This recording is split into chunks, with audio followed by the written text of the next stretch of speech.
قیامت کا ایک دن 50,000 سال کے برابر ہوگا۔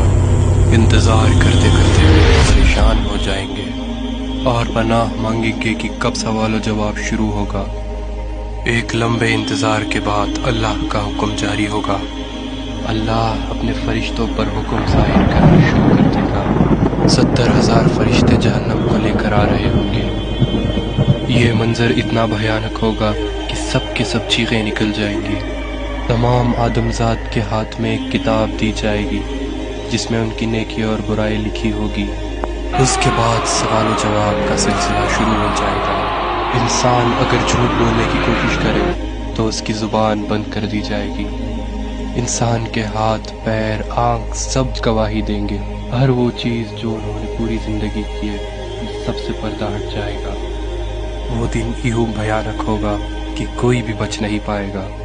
انسان من ہی من یہ دعا کرے گا کہ وہ پھر سے دنیا میں چلا جائے تاکہ اس کی نیکی بڑھ جائے اور گناہ گھٹ جائے۔ جب انسان اپنے والدین یا اپنے بھائی بہن سے نیکی مانگنا چاہے تو وہ اس سے انجان ہو جائیں گے۔ اس سوال و جواب کے سلسلے میں اللہ انسان سے کہے گا کہ پہلے کتاب کا پنہ پڑھو۔ اللہ اگر اس سے راضی ہو گیا تو اس کتاب میں سے سارے گناہ معاف ہو جائیں گے۔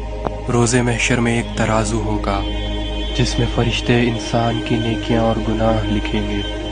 کچھ انسانوں کا گناہ یوں ہوگا کہ ایک پہاڑ کے برابر، کچھ انسانوں کی نیکیاں یوں ہوں گی کہ صرف ایک کنکر کے برابر۔ اللہ انسان کے اندر کا ایمان دیکھے گا۔ اگر انسان اپنی پوری زندگی میں یہ مانتا تھا کہ اللہ ایک ہے اور اس کے سوا کوئی معبود نہیں تو اس کی رحمت اس پر برس جائے گی۔ ان سب کے بعد انسان کو کل صراط کا راستہ پار کرنا ہوگا۔ یہ راستہ تلوار سے بھی تیز اور بال سے بھی باریک ہوگا۔